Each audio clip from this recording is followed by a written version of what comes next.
children, welcome back to the channel. In this video, we are going to see 10th standard science unit 9 solutions part 2.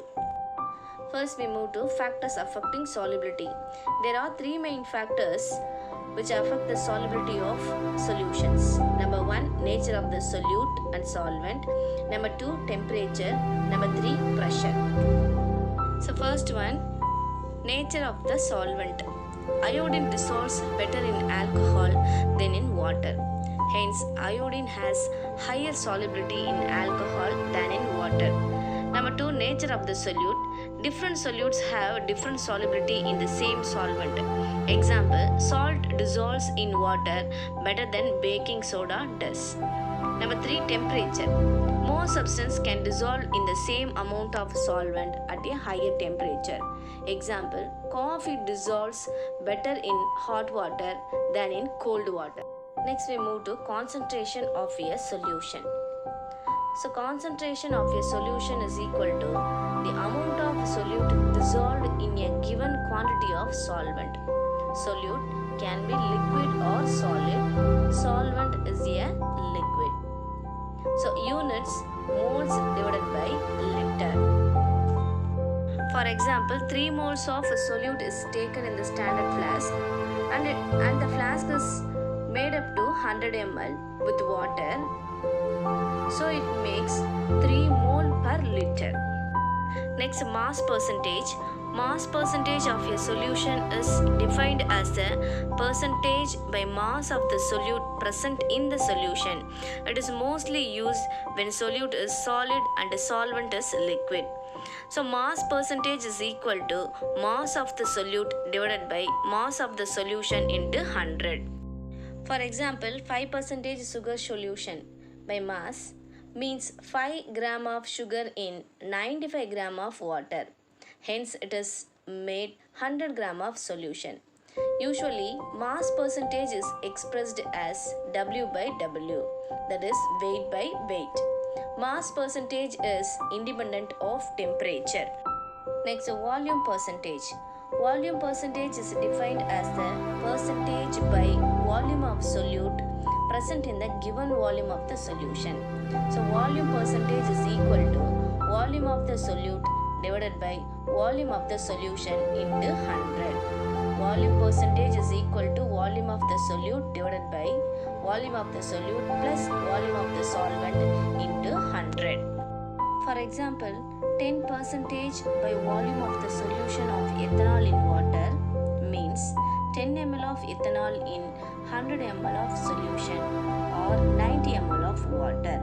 Usually, volume percentage is expressed as V by B, that is volume by volume. It is used when both the solute and the solvent are liquids.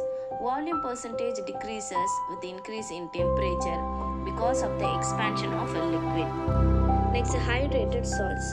When ionic substances are dissolved in water to make the saturated aqueous solution, their ions attract water molecules which then attach chemically in certain ratio. This process is called hydration. These ionic substances crystallize out from the saturated aqueous solution with a definite number of molecules of water. Salts that contain water of crystallization, for example, hydrated copper 2 sulfate. Chemical formula CuSO4 into 5H2O. Crystalline solid held together by water molecules to form crystals. Salts without water of crystallization are called anhydrous salts. Water of crystallization can be removed by heating. Water is driven off. For example, we are going to see copper sulfate pentahydrate. The number of water molecules in the blue vitriol is 5. So its water of crystallization is 5. When blue colored copper sulfate crystals are gently heated, it loses its 5 water molecule and becomes colorless anhydrous copper sulfate. Number 2, magnesium sulfate heptahydrate. Its water of crystallization is 7. When magnesium sulfate heptahydrate crystals are gently heated, it loses 7 water molecules and becomes anhydrous magnesium sulfate. If you added few drops of water or allow it to cool, the colorless anhydrate salt again turn back into hydrated salt. Next, hygroscopic substances. Hygroscopic substances is one which absorbs water from the environment. For example, salt, silica gel beads, cotton, paper, sugar, alcohol. So hygroscopic substances, when exposed to the atmospheric air at ordinary temperature, it absorbs moisture without changing their physical state. Such substances are called hygroscopic substances, and this property is called hygroscopy.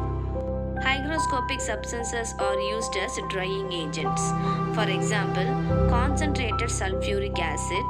Number 2, phosphorus pentoxide. Number 3, quicklime. Number 4, silica gel.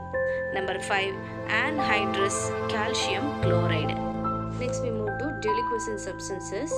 Certain substances which are hygroscopic when exposed to the atmospheric air at ordinary temperature absorbs enough water and get completely dissolved.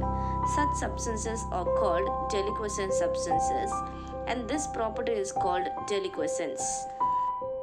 Deliquescent substances lose their crystalline shape and ultimately dissolved in the absorbed water, forming a saturated solution. Deliquescence is a maximum when the temperature is low and the atmosphere is humid. For examples, calcium chloride, caustic soda, caustic potash, and ferric chloride are the examples for deliquescent substances. Next, difference between hygroscopic and deliquescent substances. Number 1, when exposed to the atmosphere at ordinary temperature, they absorb moisture and do not dissolve. Deliquescent substances, when exposed to the atmospheric air at ordinary temperature, they absorb moisture and dissolve. Hygroscopic substances do not change its physical state on exposure to air. Deliquescent substances change its physical state on exposure to air.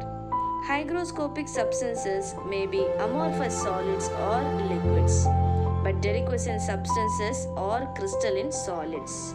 Thank you. Have a nice day.